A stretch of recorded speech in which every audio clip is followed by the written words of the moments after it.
Banyak orang melakukan sit up untuk mengecilkan perut yang buncit. Faktanya, sit up adalah latihan untuk mengencangkan otot perut. Terus dok, bagaimana caranya? Hari ini kita akan mengupas tuntas bagaimana cara untuk mengecilkan perut yang buncit.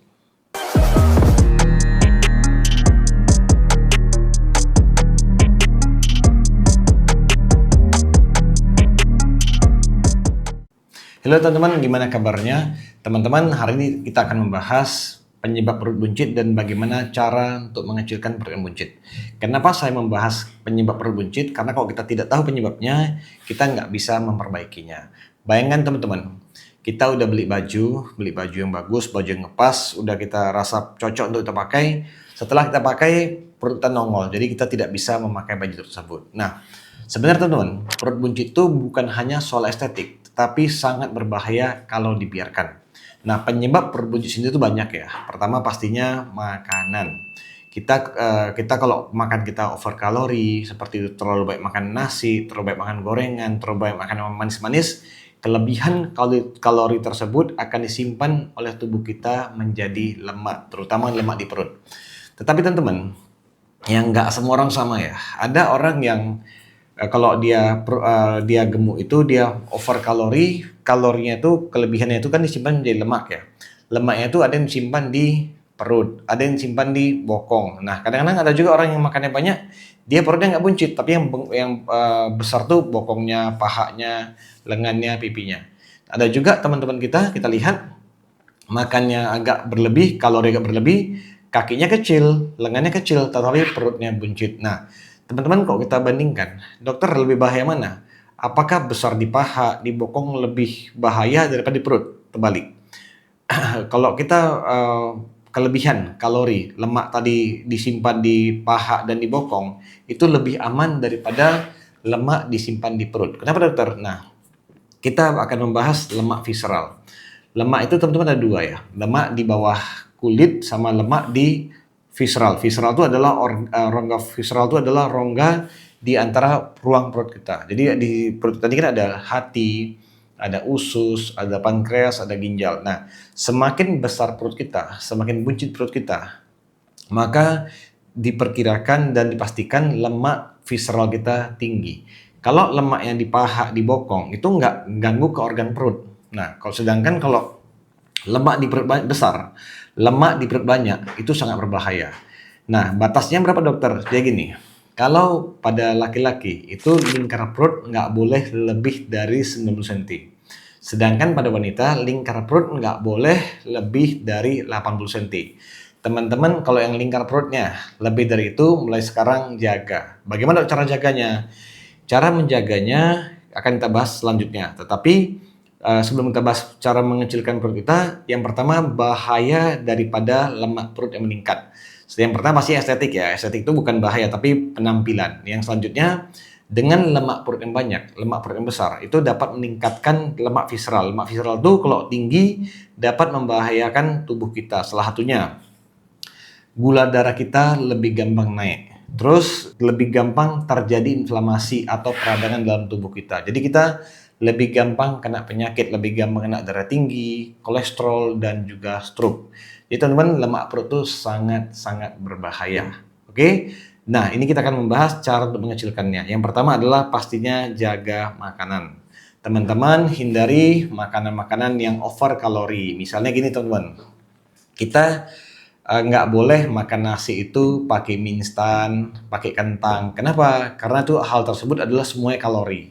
Nasi itu kalori, maksud kalori karbohidrat ya. Nasi itu karbohidrat, kentang itu karbohidrat, mie itu karbohidrat. Kalau digabung memang enak banget, tetapi hal tersebut dapat menyebabkan hiperkalori di tubuh kita. Kelebihan kalori tadi akan disimpan oleh tubuh kita dalam bentuk lemak. Lemak itu sebenarnya adalah cadangan energi. Jadi semakin banyak kita makan karbohidrat, maka kelebihan kelebihan kalori tadi akan disimpan menjadi lemak. Oke. Nah, teman-teman boleh kita makan nasi atau makan roti, tetapi dengan jumlah yang tidak terlalu banyak. Disarankan juga teman-teman kalau kita mau ngecilin perut, kalorinya atau karbohidratnya diganti dari simplex menjadi kompleks. Simplex dokter maksudnya apa? Seperti nasi, seperti roti putih. Kompleks seperti apa? Seperti nasi beras merah dan juga roti gandum. Hal tersebut adalah berbeda. Kalau seperti nasi putih sama roti putih, itu dia kadar glikemiknya lebih tinggi dan kadar seratnya rendah. Sedangkan beras merah dan roti gandum itu kadar glikemiknya nggak terlalu tinggi dan banyak seratnya. Jadi kita tuh gula dalam darah kita nggak terlalu naik kalau kita mengkonsumsi beras merah dan juga roti gandum. Selanjutnya, perbanyak makan protein. Protein sangat bagus untuk tubuh kita. Kalau kita mau diet, kita mau mengecilkan perut, perbanyak makan protein dan kurangi mengkonsumsi gula berlebihan. Gula berlebihan didapat dari mana? Dari nasi, dari roti, dan yang lain-lain juga. Selanjutnya teman-teman, jam makan kita harus bagus. Makan pagi, siang, malam. Saya mau mengkritisi makanan malam. Kita kalau makan malam itu nggak boleh terlalu malam teman-teman.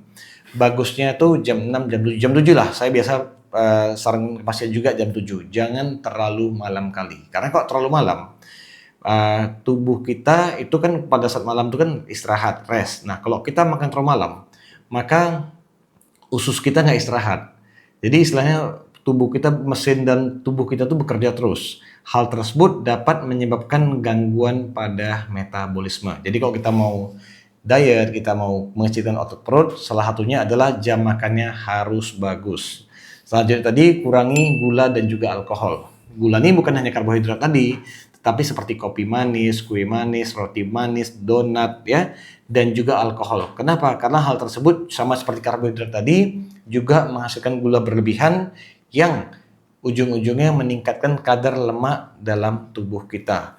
Selanjutnya olahraga. Olahraga tuh ya disarankan utama pasti kardio. Kalau kita mau mengecil otot perut, perbanyak kardio. Kardio seperti lari, ya, jogging, jalan santai, sepeda, berenang, aerobik, nggak ada masalah. Mau skipping juga boleh, lanjut semuanya. Terus yang kedua, jangan lupa juga mengangkat beban. Mengangkat beban seperti apa? Bench press boleh, squat boleh. Dokter, bagaimana dengan sit up? Nggak ada masalah, lanjut aja. Nah, plank juga bagus. Jadi boleh semua olahraga. Diusahakan mengangkat beban. Karena kalau kita mengangkat beban, hal tersebut dapat membuat otot kita makin bagus. Dengan otot yang makin bagus, lemak di tubuh kita pastinya jauh berkurang ya. Selanjutnya, yang paling penting juga tidur yang cukup. Teman-teman, jangan lupa dengan tidur yang cukup. Kalau kita kurang tidur, maka hormon-hormon seperti kortisol dan hormon-hormon jahat tuh timbul. Sedangkan kalau kita tidur cukup, maka yang terbentuk adalah hormon recovery seperti melatonin. Dengan melatonin yang dibentuk dengan jumlah yang banyak, maka kita tuh bangunnya segar, tenaga kita tuh ada, dan kita nggak gampang buncit.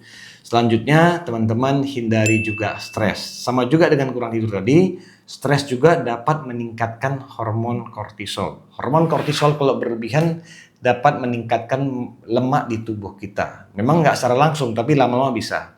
Oke teman-teman, saya ringkas lagi. Yang pertama pastinya jaga makan ya. Hindari makan yang karbohidrat terlalu tinggi dan jam makan diatur. Selanjutnya, kurangi mengkonsumsi gula dan alkohol.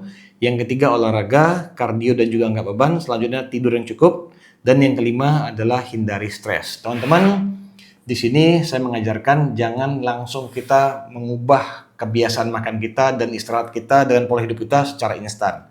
Kita kalau mau berhasil melakukan sesuatu, termasuk mengecilkan perut, dilakukan secara bertahap. Dan satu lagi, kalau kita sesekali cheat itu, kita istilahnya makan yang nggak teratur, atau kita sesekali ada melakukan kesalahan di makanan, jangan langsung menyerah. Boleh kita melakukan sekali, tapi jangan sampai 2 kali. Oke teman-teman, jangan lupa untuk rutin menjaga makan dan olahraga agar perutnya menjadi rata. Terima kasih.